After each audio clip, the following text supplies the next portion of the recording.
नमस्ते मेरे दोस्त, मेरे नाम कोको है और ये मेरा व्लॉग है। और आज की वीडियो काफ़ी खास है क्योंकि जैसे आप समझ गए मेरे वीडियो के नाम से, आज मैं बताऊंगी आपको अपनी टॉक्सिक रिलेशनशिप के बारे में। मैंने पुरानी वाली वीडियोस में कई बार जिक्र किया कि मेरा पुराना रिश्ता एक था काफ़ी टॉक्सिक। वैसे मैं आपको सच बताती हूँ, मेरी ज़िंदगी में जो भी रिश्ते थे बहुत अच्छे थे, सब कुछ बहुत अच्छा था, मगर दो रिश्ते मेरी ज़िंदगी में दो रिश्ते थे जो बहुत दर्द हुआ, बहुत टॉक्सिक थे। सिर्फ मेरे लिए नहीं, उसके लिए जो मेरा पार्टनर था उसके लिए भी, दोनों तरफ से। क्योंकि हमेशा जो टॉक्सिक रिश्ता चलता है वो दोनों तरफ से चलता है। ऐसा नहीं है कि एक आदमी उनमें से अच्छा है एक बुरा है, नहीं, दोनों तरफ से चलता है। और मैं किसी पे भी इल्ज़ाम नहीं लगाऊंगी, मैं बस बताऊंगी टॉक्सिक रिश्ता ये क्या होता है, कैसे मेरा अनुभव था। सब कुछ जो मैं बताऊंगी मेरे अनुभव के तहत में होगा। तो मैं नहीं बता सकती हूँ कि सब कुछ सच है, कि आपके अनुभव में ऐसे भी होगा, लेकिन मैं अपने बारे में बताऊंगी। और शायद जिसके बारे में मैं बताऊंगी, जो मैं बताऊंगी उन चीज़ों के बारे में कि इंसान के व्यवहार में जिस पे ध्यान देना चाहिए शुरुआत में, रिश्ता शुरू करने से पहले, तो शायद आपके लिए ये काफ़ी मदद करेगा। अगर आप जवान हैं, अगर आप रिश्ता करेंगे किसी से बाद में या करने वाले हैं, या अगर आप अभी महसूस करते हैं कि आपका जो अभी वाला रिश्ता है वो टॉक्सिक है, शायद आपको मेरी वीडियो मदद करेगी। क्योंकि जब मैं इस हालत में थी, जब मैं टॉक्सिक रिश्ते में थी, मैं यूट्यूब में बहुत ढूंढती थी कि टॉक्सिक रिश्ता कैसे होता है, अगर मेरा रिश्ता टॉक्सिक है या नहीं। लेकिन अगर ये सवाल मैं खुद को पूछती थी तो यही है, मतलब पहला सबूत कि मेरा रिश्ता टॉक्सिक है। तो चलो हम शुरू करते हैं। लेकिन पहला डिस्क्लेमर, मैं किसी पे इल्ज़ाम नहीं लगाऊंगी। मैं उस आदमी पे भी इल्ज़ाम नहीं लगाऊंगी। मैं उसको सिर्फ खुशी विश करती हूँ। मैं अभी भी उससे कोई नफरत नहीं करती हूँ। मैं बस अनुभव के बारे में बोलती हूँ। और मैं फिर से बोलूँगी कि मैं नहीं सोचती हूँ कि एक आदमी अच्छा है दूसरा बुरा है। मैं नहीं सोचती हूँ कि मैं अच्छी थी वो बुरा था। हम दोनों ही थे बुरे एक दूसरे के लिए। तो चलो शुरू करते हैं। मैंने आपको बताया कि दो मेरे टॉक्सिक रिश्ते थे, लेकिन मैं अभी बताऊंगी एक के बारे में, क्योंकि दोनों के बारे में, वो दोनों अनुभव काफ़ी अलग थे, एक दूसरे से भी अलग थे। इसलिए मैं एक के बारे में बताऊंगी जो ज़्यादा लंबा था मेरा रिश्ता। और हाँ, दूसरे के बारे में शायद कभी बाद में बताऊंगी। तो फिर हम मिले और सब कुछ बहुत अच्छा था। कैसे एक पहला सिग्नल, पहला संकेत कि आपका रिश्ता में कुछ तो गड़बड़ है, कि वो बहुत जल्दी आगे बढ़ता है। उदाहरण के लिए, वो बहुत जल्दी बोलते हैं मैं तुमसे प्यार करता हूँ, मैं तुमको पसंद करता हूँ। ये ठीक है, पसंद करना हाँ जल्दी बोल सकते हैं, लेकिन दूसरे तीसरे मुलाकात के बाद बोलना प्यार बहुत बड़ी चीज़ है और बहुत समय लगता है मेरे हिसाब से उसको होने में। मगर आप अगर इतने जल्दी, क्योंकि उसने मुझे बोला बहुत जल्दी, उस समय मैं जवान थी, मैं अभी, जैसे मैं अभी बहुत बूढ़ी दादी हूँ नहीं, लेकिन मगर उस समय मैं बहुत थी जवान। मैं थी 21 साल की मैं थी जब मिली। तो मैंने सोचा ओह वो बहुत बहुत प्यार करते हैं, मैं इतनी अच्छी हूँ। मैंने उसको आश्चर्यचकित किया, इसलिए वो इतने जल्दी मुझे बोलते हैं प्यार। मैं नहीं समझ सकती थी कि ये एक तरह का मैनिपुलेशन भी हो सकता है, कि जल्दी से जल्दी कब्जा करना, जो जल्दी से जल्दी प्यार दिखाना ताकि वो मेरी हो जाए या मेरा हो जाए और बाकी मैं उसको मैनिपुलेट कर सकूं। तो ये एक टैक्टिक भी हो सकता है अगर बहुत जल्दी बोलते हैं। हम बहुत जल्दी रहने भी लगे, बहुत जल्दी साथ रहने लगे। ये भी गलती थी दोनों तरफ से, ऐसे नहीं कि सिर्फ वो चाहता था, मैं भी चाहती थी। दोनों तरफ से ये गलती थी, क्योंकि रहने से पहले आपको देखना चाहिए कैसे है इंसान, कैसे वो उसका व्यवहार है अलग अलग हालत में। सिर्फ अच्छा नहीं, क्योंकि शुरुआत में ऑफ कोर्स वो सिर्फ अच्छा दिखाएगा नहीं। ये भी एक गलती थी। मगर ओके ठीक है। साथ रहना ये भी कोई अनुभव है जिस पे आप बहुत कुछ देख सकते हैं। तो हम रहने लगे। पहले सब कुछ अच्छा था, वो बहुत प्यार दिखाता था, फूल देता था, सब कुछ बहुत अच्छा था। उसका पासवर्ड जो फ़ोन पे था, उसने मेरे नाम से अपना पासवर्ड बनवाया। वहाँ पे एंड्रॉयड था, तो एंड्रॉयड में ऑप्शन है कि लेटर से पासवर्ड बनाना। तो उसने मेरे नाम से पासवर्ड बनाया। मैं बहुत आश्चर्यचकित थी इन चीज़ों से। बहुत मैंने सोचा वाओ, इतना प्यार। और हाँ, मैं फंस गई। तब से मैं बोल सकती हूँ मैं फंस गई। संकेत नंबर 2, मतलब ये संकेत नहीं है, ये बस चेतावनी है जो मैंने गलती की। ये मेरी तरफ से गलती थी और शायद उसने उस गलती का फ़ायदा भी लिया, क्योंकि मैं उस टाइम मेरा रिश्ता अपने पेरेंट्स से इतना अच्छा नहीं था। कई समस्याएं थे, मैं उनके बारे में नहीं बात करूँगी, मगर हमारी लड़ाई होती थी और उसको पता था। मैं सब कुछ बताती थी कि हो मेरी लड़ाई हो गई पेरेंट्स के साथ, ऐसे हो गया, ऐसे हुआ। और पहले वो बहुत पूछता था और ऐसा लगता था वो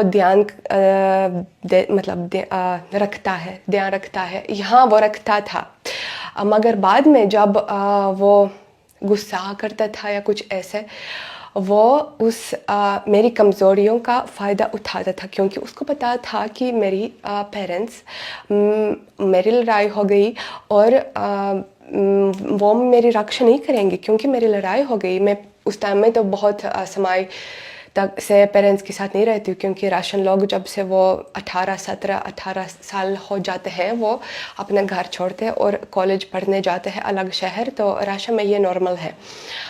तो फिर वो इस चीज़ का भी फ़ायदा उठाता था। तो आप कभी भी आपके पेरेंट्स, आपका परिवार सबसे कीमती चीज़ है। आपके पेरेंट्स के साथ जो आपका रिश्ता है, चाहे लड़ाई है बहुत ज़्यादा, किसी को मत बताओ, सबसे कीमती चीज़, क्योंकि पेरेंट्स के अलावा आपका कोई नहीं है। सबको कोई भी सब लोग छोड़ेंगे लेकिन पेरेंट्स नहीं छोड़ेंगे, परिवार नहीं छोड़ेगा। परिवार के बारे में कुछ भी बुरा नहीं बोलना, कुछ भी। आपकी जो राज है, परिवार की राज, हर परिवार में राज होते हैं, किसी को भी नहीं बताना है। और हाँ, ये थी मेरी गलती। आप बस ध्यान रखो, जितना भी प्यार आप सोचते हैं, आप इतना प्यार करते हैं कि आप बताना कुछ चाहते हैं, आपकी परिवार के राज या परिवार के बारे में कुछ बात जो वैसे बताना नहीं चाहिए, मत बताओ। चाहे आप सोचते बहुत प्यार करते, मत बताओ। बहुत पछताएंगे बाद में, बहुत पछता सकते हैं कि ये आपकी कमज़ोरी है। आपकी कमज़ोरी किसी को भी नहीं दिखानी चाहिए। तो ये मेरी गलती थी। तो हम वापस जाते हैं हम मेरे रिश्ते के बारे में। जो क्या था, वो चीज़ जहाँ से चीज़ें बिगड़ने लगे, वो था तब जब वो जलन दिखाने लगा। जेलस। हाँ, जलना ये नॉर्मल है, ये बहुत साधारण बात है। इसमें कुछ बुरा नहीं है कि आप अपने पार्टनर के लिए जलते हैं, क्योंकि आप चाहते हैं कि वो सिर्फ आपका है। लेकिन अगर आपका पार्टनर गलत है तो हाँ, आपका जलन जायज़ है। अगर पार्टनर गलत नहीं है तो उस पर इल्ज़ाम लगाना ये थोड़ा सा ज़्यादा है। ये थोड़ा सा ज़्यादा कंट्रोलिंग है, थोड़ा सा नहीं, बहुत ज़्यादा। और हमारे बीच ऐसी चीज़ें शुरू हुए। कहाँ तुम देखते हो, तुम कहाँ देख रही हो, क्या तुम ये पहन रहे हो, मतलब मुझ पे वो इल्ज़ाम लगाते था बेवजह। जब मैं किसी पे नहीं देखती थी, पर वो लगाता था कि मैं देखती थी। हालांकि वो अपनी तरफ से मुझे जलाने की कोशिश भी करता था। उदाहरण के लिए वो बोलता था कुछ, जब हमारी लड़ाई हुई वो और हम उदाहरण के लिए कहीं बाहर थे, तो वो किसी और औरत को कुछ बोल सकता था कि हाँ हेलो, बस वैसे कुछ बुरा, कुछ ज़्यादा बुरा नहीं, पर फिर भी जो मुझे हर्ट कर सकता था। तो ये बहुत अलार्मिंग था, पर मैंने ये भी नज़रअंदाज किया, क्योंकि मैंने सोचा ओ वो जलता है, मतलब वो प्यार करता है, वो जलता है, ये तो ठीक है, ये तो अच्छा है। और क्या चाहिए कि तुम्हारा आदमी तुम्हारे लिए जल ले। पर मुझे नहीं पता था कि ये इस पे नहीं ख़त्म होगा, सिर्फ इस जलन पे ख़त्म नहीं होगा। उस जलन से बाद में क्या हुआ कि हमारी फिर से लड़ाई हुई और उसने बस मुझे एक पहली बार थप्पड़ मारा और मैं काफ़ी हैरान हुई। मैं हैरान कुछ नहीं, मैं नहीं बोल सकती हूँ कैसे मैं महसूस किया, क्योंकि पहले मेरे साथ कभी नहीं हुआ कि आदमी मुझे कुछ हाँ नुकसान पहुंचाए फिज़िकल, मतलब कभी ऐसे नहीं हुआ मेरे पहले रिश्ते में। तो मैं काफ़ी हैरान हो गई। और यस ऑफ कोर्स वो बहुत माफ़ी मांगता था, बहुत ज़्यादा। और उसको तब भी पता था कि मैंने आपको बताया ना कि मेरी पेरेंट्स से लड़ाई हो गई, शायद इसलिए वो बहुत ऐसे महसूस करता था कि हाँ मैं सब कुछ वो मेरी काबू में है, मेरी कंट्रोल में है। तो इसलिए वो सोचता था कि मतलब मैं कमज़ोर हूँ, इसलिए मैं कुछ नहीं कर सकती हूँ। हाँ मैंने उसको माफ़ किया। हाँ आप सोचते हैं मैं पागल हूँ, हाँ मैं पागल थी। मैंने सोचा कि उसने माफ़ी मांगा और मैंने सोचा थप्पड़ पे सब कुछ ख़त्म होगा, लेकिन थप्पड़ से सब कुछ शुरू होता है। अगर वो थप्पड़ मार सकते हैं गुस्से में, वो आगे भी कर सकते, वो ज़्यादा भी कर सकते हैं, ज़्यादा हांसी भी पहुंचा सकते हैं। हांसी बोलते हैं, हांसी वायलेंस, गूगल में देखना चाहिए कैसे बोलते हैं। हिंसा नॉट हांसी, हांसी कुछ और, हांसी मतलब हा हा हा, हिंसा ओके हिंसा पहुंचा सकता है ज़्यादा। ऐसे ही हुआ ऑल्सो जलन की वजह से बेवजह। और उसके ऊपर वो उस समय थोड़ा ड्रंक भी था। तो तब उस एक बार था कि उसने मुझे पहली बार ज़्यादा मतलब फिज़िकल हांसी पहुंचाया, बहुत ज़्यादा, सिर्फ थप्पड़ नहीं, उससे बहुत ज़्यादा।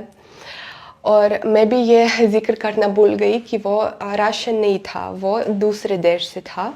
मैं नहीं बोलना चाहती कि मतलब दूसरे देश से था, मगर वो फिर भी वो दूसरे देश में नहीं डरता है मुझे ऐसे करना। तो क्या होगा जब मैं उसके देश में जाऊंगी, क्या होगा? और वो ये बहुत बार ऑफ कोर्स मैं उस समय भी उसको माफ़ किया। अरे मैं बेवकूफ़ हूँ, अभी तो सोचती हूँ कि बेवकूफ़ हूँ, मगर मैं अपना ज़िंदगी का सबक फिर कैसे सीखती अगर नहीं मतलब झेलती ये सब कुछ। मैंने सीखा मेरा सबक, लेकिन उसको माफ़ नहीं करना चाहिए। मैंने माफ़ किया। तो ये ऑफ कोर्स सबसे महत्वपूर्ण संकेत, अगर वो आपको थप्पड़ मारता है या थप्पड़ से कुछ ज़्यादा, ये लड़की के बारे में भी हो सकता है कि लड़की, ऐसा नहीं कि सिर्फ लड़का मार सकता है, लड़की भी मार सकती थप्पड़, ये भी बुरा है, अनएक्सेप्टेबल। तो आप उसको माफ़ नहीं करना चाहिए। ये काफ़ी बड़ा संकेत है कि आपका रिश्ता बहुत टॉक्सिक हो रहा है और उसको उसी समय ही ख़त्म करना चाहिए। क्योंकि जब आप माफ़ करेंगे तो ये उसके लिए संकेत होगा कि हाँ वो उसने तो मुझे माफ़ किया, मतलब मैं सब कुछ कर सकता हूँ जो भी मैं चाहता हूँ। और वो अपनी ताकत और महसूस करेगा और फिर वो तो सब कुछ माफ़ करेगी, वो तो बिल्कुल मेरी बन गई। और वो फिर आपको इज्जत भी नहीं करेगा, क्योंकि मैं खुद की इज्जत नहीं करती थी। ये मेरी गलती नहीं थी, मैं नहीं बोलती हूँ कि ये सिर्फ उसकी गलती थी, नहीं, ये मेरी गलती भी थी। मैं खुद की इज्जत नहीं करती थी, तो क्यों कोई और मेरी इज्जत करेगा? ये दुनिया की सबक है ऐसे। संकेत नंबर 4 और क्या हो रहा था जो टॉक्सिक रिलेशन में काफ़ी अक्सर होता है और जिस पे आपको ध्यान देना चाहिए, वो हमेशा मेरा फ़ोन चेक करता था। तब मैंने बस शुरू किया अपना इंस्टा। पहले तो जब हमारा रिश्ता हुआ मेरा इंस्टा भी नहीं था, मेरा कोई फेक अकाउंट था जहाँ पे मैं अपने फेवरेट मनपसंद राशन ब्लॉगर्स को फॉलो करती थी। बाद में जब हमारा रिश्ता शायद 9 महीने हो गए, तो मैंने इंस्टा बनाया पहली बार अपना अकाउंट। वहाँ पे मैं बस पोस्ट करती थी अपना बैले डांस, अपनी हिंदी रील्स में नहीं पोस्ट करती थी क्योंकि उस समय मेरा हिंदी भाषा बहुत बुरा था मैं नहीं बोल सकती थी इतने अच्छे से। तो फिर मैं पोस्ट करती थी अपना डांस, अपने फ़ोटोज़ बस। और जो हमेशा ये था, वो मेरा फ़ोन चेक करता था क्या क्या लिखता है। ऑफ कोर्स किसी से बात तो बिल्कुल नहीं करना, मतलब मैं समझती हूँ कि रिलेशन में आप किसी दूसरे आदमी से रोमांटिक बात नहीं कर सकते हैं, बट इवन जब कोई कॉम्प्लीमेंट देता है फॉलोअर तो उसके साथ बातचीत बिल्कुल नहीं करना, थैंक यू धन्यवाद भी नहीं बोलना, मतलब बात नहीं करना किसी से, वरना बहुत बड़ी लड़ाई। और हाँ, हमेशा फ़ोन चेक करना, हमेशा मुझे भी पता था उसका पासवर्ड, उसको भी पता था मेरा पासवर्ड। और मैं भी इस चीज़ में फंस गई कि मैं भी सोचने लगी कि हाँ, वो मेरा फ़ोन चेक करता है तो मुझे भी उसका फ़ोन चेक करना चाहिए। तो मैं भी इतनी पैरानॉइड बन गई, मतलब मैं अभी रिश्ते में हूँ, मैं बिल्कुल मुझे फ़र्क नहीं पड़ता है क्या मेरे पार्टनर के फ़ोन पे चलता है। अगर वो मेरे साथ है मुझे भरोसा है, अगर वो किसी और के साथ होगा तो मतलब किसी न किसी तरीके से तो मुझे पता चलेगा, फिर बाय बाय मेरे दोस्त मगर उस समय मैं इतनी पैरानॉइड बन गई कि मैं खुद, मतलब वो फंस गया इसमें और मैं भी फंस गई। हम दोनों तरफ से एक दूसरे को इतने कंट्रोल करते थे कि कुछ सांस लेने की मौका नहीं था। अगर आप समझते हैं, ये मैं ऐसे बोलती हूँ पर आप समझते हैं क्या मैं बोलना चाहती हूँ, कि बिल्कुल हम इतने कंजेस्टेड हो गए, इतने ज़्यादा खुद एक दूसरे पे ऐसे कंट्रोल। और इसमें ऑफ कोर्स कुछ भी हेल्थी रिश्ता नहीं हो सकता है जब आप बिल्कुल भरोसा नहीं करते हैं, जब आप हमेशा इंतज़ार करते हैं कि हाँ मेरा पार्टनर कुछ ना कुछ करेगा, तो ये रिश्ते को मारता है। ऐसे नहीं होना चाहिए। और ये अनुभव बहुत बुरा था हम दोनों तरफ से। मैं नहीं बोलती हूँ कि वो बुरा था, इसमें हम दोनों की गलती थी ये। मैं बताऊं कि अभी संकेत नंबर 5 के बारे में, लास्ट आखिरी संकेत के बारे में जो जिस पे आपको ध्यान देना चाहिए।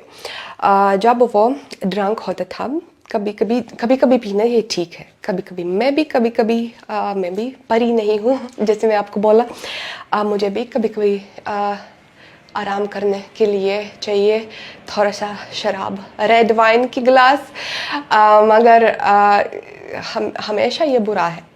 पर वो हमेशा नहीं, वो भी काफ़ी अक्सर, मगर हमेशा नहीं। मगर कभी जब होता था तो मैं ये ध्यान देती थी, जब हम उस समय सोसाइटी में रहते थे और वहाँ के आसपास लोग भी थे जो हमको जानते थे, पड़ोसी। तो वो मतलब ऐसे होता था कभी कभी जब वो ड्रंक है खास करके, कि वो थोड़ा सा, ये डायरेक्टली नहीं था लेकिन इनडायरेक्टली था, कि दूसरे लोगों के सामने मेरी बेइज्जती, जैसे कुछ मुझे बोलना कि अरे ये एक बार हो रहा था कि मैं बस उसका फ़ोन ढूंढ रही थी गाड़ी में और वो कहीं खो गया, लेकिन उसकी आवाज़ गाड़ी में थी क्योंकि गाड़ी से कनेक्टेड था ब्लूटूथ। तो वो मैंने उसको बोला हाँ वो गाड़ी में है, कहीं गाड़ी में, क्योंकि मैंने सोचा वो गाड़ी में है, लेकिन उसने बोला नहीं वो गाड़ी में नहीं है, वो बस ब्लूटूथ की आवाज़। हाँ वो सही था, लेकिन इस चीज़ की क्या लड़ाई करना था, क्यों लड़ाई करना इस छोटी चीज़ से। लेकिन उसने अपने दोस्तों के सामने मतलब मुझे ऐसे बोला कि नहीं यहाँ पे नहीं, मतलब काफ़ी बदतमीज़ तरीके से। और हाँ, अकेले ऐसे बोलना ओके, तुम ड्रंक हो, तुम खुद को नहीं कंट्रोल करते, ओके मैं समझती हूँ, लेकिन दूसरे लोगों के सामने तुम्हारे पार्टनर की बेइज्जती करना, ये मतलब खुद की चॉइस की इज़्ज़त नहीं करना, क्योंकि तुम्हारा पार्टनर तुम्हारा चॉइस है। और ये भी बहुत महत्वपूर्ण चीज़ जिस पे ध्यान देना चाहिए कि कैसे तुम्हारा पार्टनर तुम्हारे दोस्तों के सामने तुम्हारे साथ व्यवहार है, कैसे है। वो तुम्हारी इज्जत करते हैं, वो तुमको नज़रअंदाज करते हैं, वो अच्छा बोलते हैं तुम्हारे बारे में या बिल्कुल कुछ भी नहीं बोलते तुम्हारे बारे में। ये भी बहुत महत्वपूर्ण है, बहुत ज़्यादा। ये 5 चीज़ें सबसे अहम चीज़ें थी जिस पे मैंने ध्यान नहीं दिया मगर देना चाहिए था, और जिस पे आप प्लीज़ अपने रिश्ते में ध्यान दीजिए। कैसे मेरा ये रिश्ता ख़त्म हुआ, जब हम राशि से गए उसके देश में, तो जैसे मैंने जिससे मैं डरती थी वो हुआ। उसका व्यवहार ज़्यादा बुरा होने लगा, क्योंकि अगर वो मेरे देश में मुझे फिज़िकल कुछ हानि पहुंचा सकता था, तो अपने देश में उसको क्या डरने की ज़रूरत है। वो बहुत ज़्यादा, आप इमेजिन भी नहीं कर सकते हो कौन सी चीज़ें हो रही थी। और मैं उसके बारे में बताना भी नहीं चाहती हूँ, क्योंकि ये नहीं चाहती हूँ याद करना, पर बहुत कुछ बुरा हुआ, बहुत बुरा। और सबसे बेवकूफ़ मैं थी कि मेरी गलती थी कि मैं सब कुछ हमेशा सोचती थी कि वो तो प्यार करता है। उसका हमेशा ये साबुत था जो वो खुद के बारे में बोलता था, मैं तुमसे प्यार करता हूँ इसलिए मैं तुमको मारता हूँ, क्योंकि मैं प्यार करता हूँ। अगर कोई तुमसे इतना प्यार करता है तो उसको फ़र्क पड़ता है ना, इसलिए मैं बस अपना गुस्सा कंट्रोल नहीं कर पाता हूँ, क्योंकि मैं प्यार करता हूँ। तो ये उसका प्यार का डेफिनेशन था कि मतलब मारना मतलब प्यार। और मैं भी सोचती थी ऐसे कि हाँ, मैं भी विश्वास करती थी कि हाँ ऑफ कोर्स, अगर कोई किसी को फ़र्क नहीं पड़ता होता तो वो मारता भी नहीं, मारता मतलब प्यार करता। और रशिया में ऐसी कहावत बहुत पहले थी, सोवियत यूनियन के ज़माने में, मारते हैं मतलब प्यार करते हैं। ये रशियन का मेंटेलिटी भी बहुत बुरी चीज़ है कि वहाँ पे भी कई औरतें ऐसे सोचते कि प्यार मारते हैं मतलब प्यार करते हैं, जहाँ पे ऐसे नहीं है। तो मैं खुद बेवकूफ़ थी कि मैं झेलती थी, क्योंकि एक और बार मैं बताती हूँ, अगर आप खुद की इज़्ज़त नहीं करते हैं, कोई भी आपकी इज़्ज़त नहीं करेगा। ये दुनिया का नंबर 1 नियम है, खुद की इज़्ज़त करनी चाहिए सबसे पहले। कैसे सब कुछ बुरा होने लगा, और उसके ऊपर एक और चीज़ खुल गई बाद में कि वो एक मेरे पीछे एक औरत से दूसरी औरत से कुछ प्यार नहीं, शायद कुछ फीलिंग होता था उसका, और बाद में मुझे पता चला, और बाद में बस बाय बाय। पर अभी मैं बहुत पछताती हूँ कि मैं इतना लंबा चलने दिया, क्योंकि पहले ही ख़त्म करना चाहिए था। मगर अगर मैं नहीं करती पहले ख़त्म, तो मेरी ज़िंदगी अभी ऐसे नहीं चलती ऐसे अभी चली, क्योंकि बहुत कुछ चीज़ें संबंधित है इससे कि मैं राशा छोड़ा, इसके वजह से कुछ और हुआ, इसकी वजह से कुछ और हुआ, मतलब ऐसी फिर मेरी ज़िंदगी ऐसी नहीं बन जाती जैसे अभी बन गई, अगर मैं उस टाइम उसके साथ नहीं होती शायद। तो इसलिए उसको भी धन्यवाद बोलना चाहिए। अगर शायद वो नहीं होता, जो अभी मेरा पार्टनर है वो भी नहीं होता अभी मेरी ज़िंदगी में, तो शायद उसके लिए भी धन्यवाद बोलना चाहिए। सारी चीज़ें कनेक्टेड है, सारी चीज़ें आपको या तो सबक सिखाते या तो कुछ अच्छे के लिए होते। तो ये था मेरा अनुभव। अगर आपको ये मदद करेगा, मुझे बहुत अच्छा लगेगा कि अगर मेरी सलाह, मेरी जो मैंने बोला, मेरा अनुभव, तजुर्बा एक और शब्द अनुभव के लिए, मैं अगर आपको मदद करेगा, मुझे अच्छा लगेगा। अगर मेरी वीडियो आपको अच्छी लगी, आप मेरे चैनल को ज़रूर सब्सक्राइब कीजिएगा और लाइक की बटन दबाइए। अगर बुरी लगी तो डिसलाइक का बटन भी दबा सकते हैं, पर मुझे बहुत बुरा लगेगा। अगले व्लॉग में हम लोग ज़रूर मिलेंगे। Bye bye.